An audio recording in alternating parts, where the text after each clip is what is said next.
नमस्ते बच्चों, कक्षा 6 विषय गणित और प्रश्नावली चल रही है चौथी।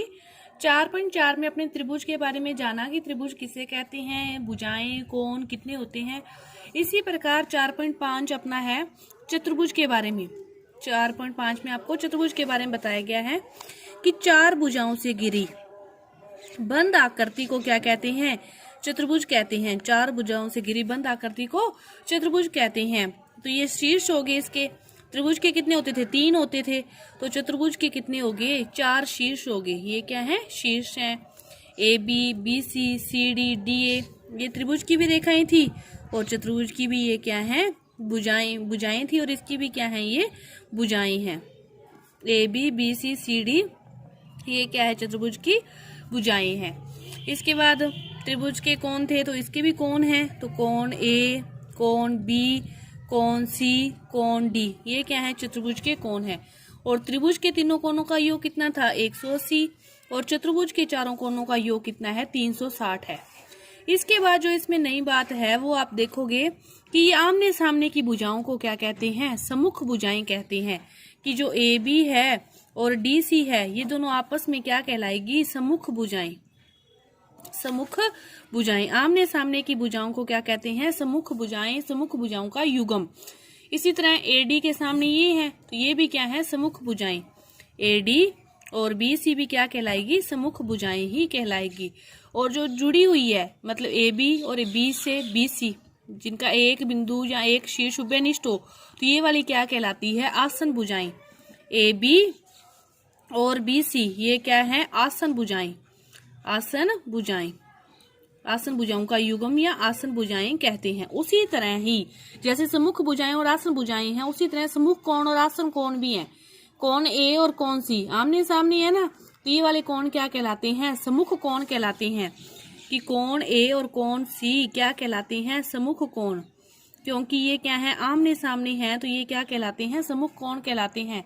लेकिन ए और बी आपस में है, एक ही भुजा पर हैं, तो ये क्या कहलाते हैं, आसन कोण। कोण ए, कोण बी, ये क्या कहलाते हैं, आसन कोण कहलाते हैं। चतुर्भुज के बारे में इतनी बातें एक्स्ट्रा है। सम्मुख भुजाएं, सम्मुख कोण, आसन भुजाएं, आसन कोण कौन कौन से होते हैं, तो इन्हीं से रिलेटेड आपकी प्रश्नावली में क्वेश्चन है। तो देखो 4.5 का क्वेश्चन अपने हल करते हैं। तो 4.5 का पहला वो क्या कह रहा है कि आप कोई भी पी क्यू आर एस चतुर्भुज खींचिए।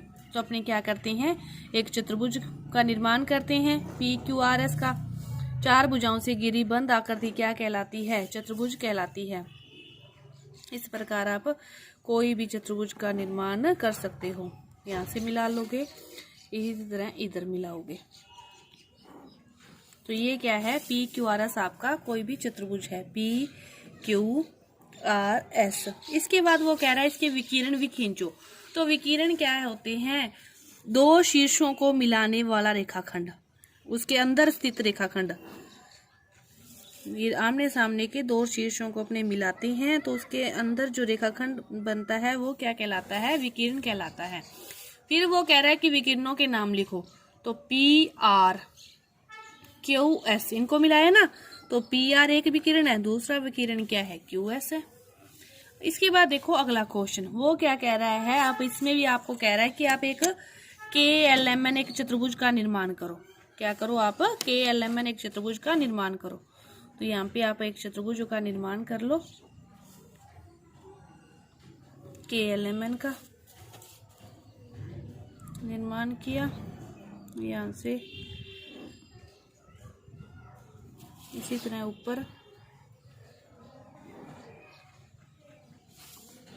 स्केल से मिला लोगे अच्छे से। तो इसको नाम दे दिया के एल एम एन। फिर वो कह रहा है कि आप सम्मुख भुजाएं लिखो। तो सम्मुख भुजाएं क्या है, के एल के सामने है, के एल के सामने है एम एन, के एल के सामने एम एन है, तो इसकी सम्मुख भुजा है। कोई भी लिखना है आपको, एक युग्म लिखना है, तो के एल और एम एन, ये क्या है, सम्मुख भुजाएं। उसी तरह ये दोनों सम्मुख भुजाएं हैं, तो ये क्या है, के एन